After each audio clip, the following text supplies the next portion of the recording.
wasn't one of them.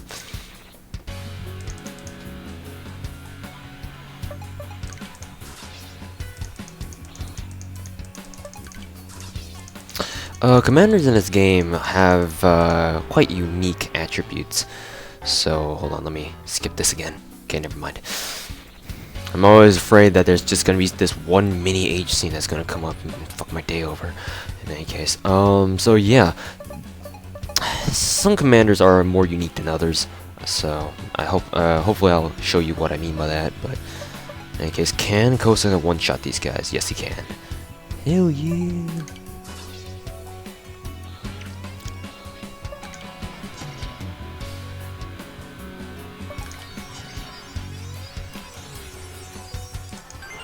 And Ogre Bone. And after you clear these dungeons, after you're done with the initial, scenes, then you are able to pick up stuff from dungeons, and you basically pick up Ogre Bones, which is like the main source of or it's the main drop that dungeon floors like this will give you. If you're playing on the normal floors. If you're on the last floor or something like that, then that's obviously a little bit different. As you can see, I received another Ogre Bone. What an Ogre Bone is like currency in this game, kind of, if you think about it. Because there's this, in the territory where the Nara clan was, there's a shop run by this guy named Parupet, I think. And he basically allows you to exchange with him Ogre Bones for, like, other items and gear. And some items that he sells there are only available there. So yeah, dungeon crawling does have its advantages. Rizna, she's not very good, and she wasn't even able to one-shot her, that hand either. Whatever. And it's just surprisingly powerful for how bad they are. Contour. I think contours are ranged. Yeah, they are ranged. And also, Hannies are immune to magic attacks. So if I were to try to attack this Hanny with the Rizna or Syl, it wouldn't take any damage. I mean, Rizna for a level 32 commander is very powerful because she's a magic-based attack. She has a magic-based attack, but even still, she's really slow. So it kind of, kind of gets rid of the point of her being a good commander. Tanagashima, well, even though he's level 28, he's a musket commander, and muskets by default do a lot more damage than other weapons. So, anyways, here's the scene.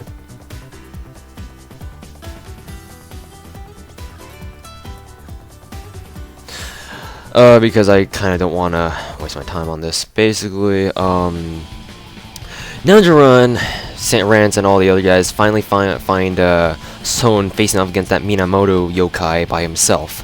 What happens is this, or what's going to happen. Basically, Son is losing because he's been fighting against Minamoto for so damn long. Who knows how long he's been fighting against that thing. So, Son is almost about to pass out, and Ran is going to save him by doing this. She summons Suzaku for the last time, and basically Suzaku one-shots Minamoto. As you can see there, just one-shots and completely owns him. And what happens is this. Yeah. So Ran explodes because if she were to release Suzaku one more time, she would die, and she did. And instead, this guy comes out. His name is Apostle Gigai, and he's a freaky one. In any case, that's what happens. End of story. So Nanjo Ran is now dead. I should have actually sold back her troops before I went to kill her off, actually. Yeah, I should have done that. Yeah, that's why I said I was going to be an asshole to her by giving her 100 troops, and I was planning to sell them back for extra money, but I suppose I forgot. Anyways, it's only like 400 gold or 300 gold or something, so I don't really care about that. So anyways, I believe we saved that. So that is that's mandatory for Hojo's Hon's events. Eventually, Hojo's Hon will join us, but his recruitment event, it must be random. It must be randomly chosen, and it's a very low priority event. And you just have to hope that he comes along and before that Gigai apostle comes around again, because that apostle named Gigai will eventually come back, and he's the one who I talked about. Or he's gonna one-shot one of your commanders, or he's gonna automatically kill one of your commanders if you do not recruit Hojo's Hon. So that's why we went through all that pain and trouble to get Hojo's Hon. Eventually he will join us, but only who knows when that'll be. In any case, we can't do anything else, so we're gonna end our turn.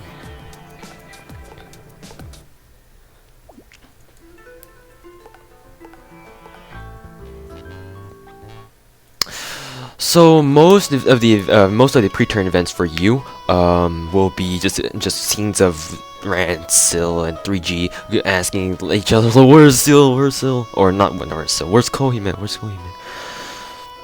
So now here is what I am planning to do. As you can see, you guys can clearly see that there are two countries here, or three countries total that we need to we still yet to capture. What I'm going to do is I'm going to capture all three in quick succession. How I'm going to do that is by doing this. You see down here, these are called operation permits. There's one for a warrior unit, there's one for a foot soldier unit, one for a ninja unit, one for tactician units, and one for divinity units. These passes are basically allow you to auto capture a territory from an enemy territory, as long as the commander or the unit that has this equipped has over 1,000 troops, and the unit will attack. As you can see there, it will attack arbitrarily. What that means is that after you end your turn, immediately one of your commanders that holds these passes will automatically and randomly attack an enemy territory, and it will auto capture that territory. It does not work against the country that will come around here, Shimazu, when they turn into something else. I won't spoil it for you. It won't work against them, so don't use it against them. However, for all other countries, it will work. So, we shall go ahead and do that now. Ranmaru, we can live without her, so she's gonna get the warrior pass. Maidatoshi, we're gonna give him 1,000, because he doesn't really need that right now, or we don't really need him at the moment. So give him the warrior, and also ninja, because Kanda Konami is so close to 1,000 troops anyway, we're going to give her this, the ninja. Oh shit, right there. Okay, so you don't really need more than 5 or 3 for that matter, unless you're playing on like an extremely difficult difficulty. And you know, you're fighting against a lot of countries at once, because say you got like multiple house bonuses, then obviously you're gonna have to face off against multiple countries at once, and maybe having like lots of units or lots of passes active is a good thing, because you know, how are you going to possibly fight off all those battles by yourself? That is why that is there, and we will be using them to slowly whittle away the territories here. In any case, there is a few things that are wrong, or that are unit specific, or there are a few events that are specific to Akashi over here, but I'm just gonna have to see how it works out. In any case, we do need to get this done. Whenever I see Suzume, I'm just like, oh shit, H scene. Alright, so the reason why I buffed her affection is because of this. I'm going to give her a passive skill called Dungeon Scout.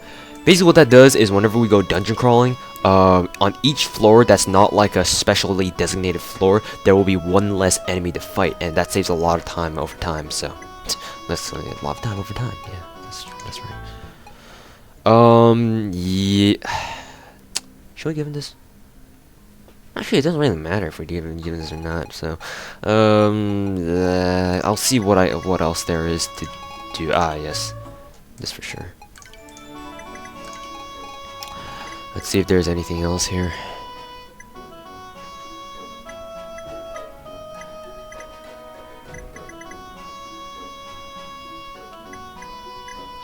I don't think there really is anything else to. What the hell? I've never seen these negotiations before. Saika Mako and Hikan Jutaro. Huh, I never heard those guys before. Nope, I never heard of them. Anyways, so, yeah. Seems like that's about it. I really don't know what else I should do. So for now, we're just going to sit back and let our, should we? I don't even know. In any case, we'll go ahead and proceed with the plot line here, and you guys will probably... Actually, I can't show you guys what's gonna happen. It's, yeah, it's bad.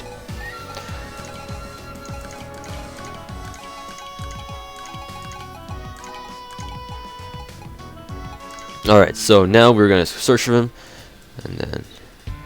yeah, 3G is just crying over.